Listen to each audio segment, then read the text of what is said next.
Premier combat, donc il s'agit là maintenant de la deuxième version de Premier combat.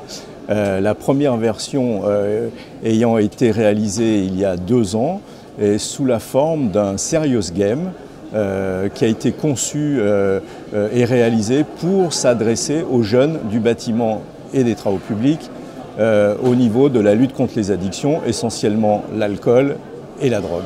Puisque notre constatation, c'était qu'un nombre de plus en plus important de jeunes utilisaient de la drogue, fumaient effectivement des substances illicites et avec aucune notion de risque ou de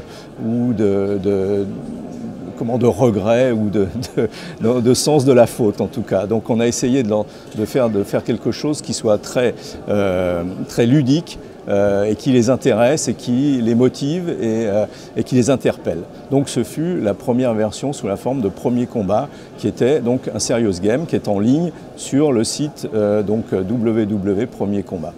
Et cette année, on a fait la deuxième version, la deuxième version, oui, alors sous une forme totalement différente, qui sont des petits films très courts, très ciblés, avec 3 acteurs jeunes qui mettent en scène les conséquences d'un abus d'alcool ou d'un abus de drogue ou d'un comportement addictif en général.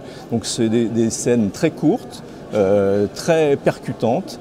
Et donc on va les présenter toujours sur notre site. Et ces scènes sont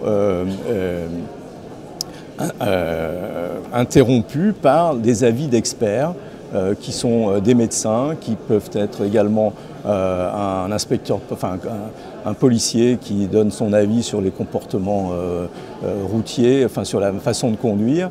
Voilà, donc avis d'experts. Et puis on a également eu la chance cette année d'avoir un partenaire tout à fait exceptionnel, en l'occurrence un joueur de rugby très connu qui s'appelle Vincent Clerc, qui est ailier international, membre de l'équipe de France et du club de Toulouse, qui a bien voulu nous aider dans cette présentation.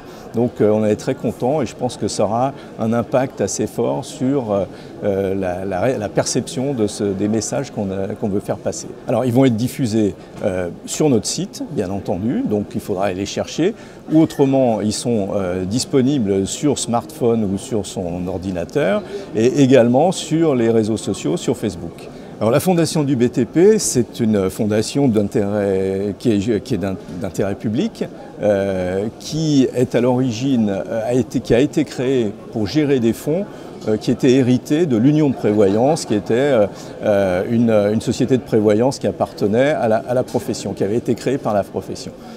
L'évolution a fait que cette société s'est arrêtée, mais la profession disposait d'une somme d'argent conséquente. Et donc la décision a été prise de l'utiliser pour créer une fondation. C'est pour ça qu'on a créé la fondation du BTP. Donc les sommes dont on a hérité sont revalorisées tous les ans au minima de l'inflation.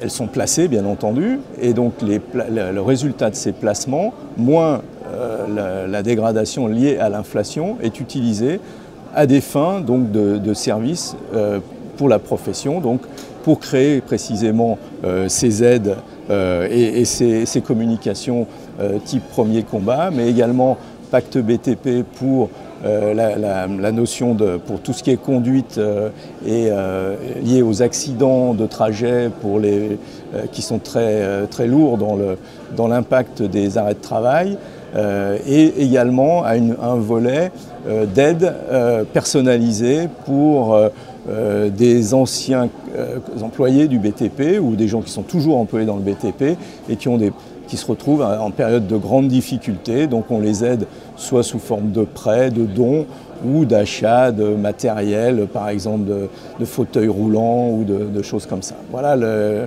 rôle de la fondation. C'est une fondation qui est au service de notre profession.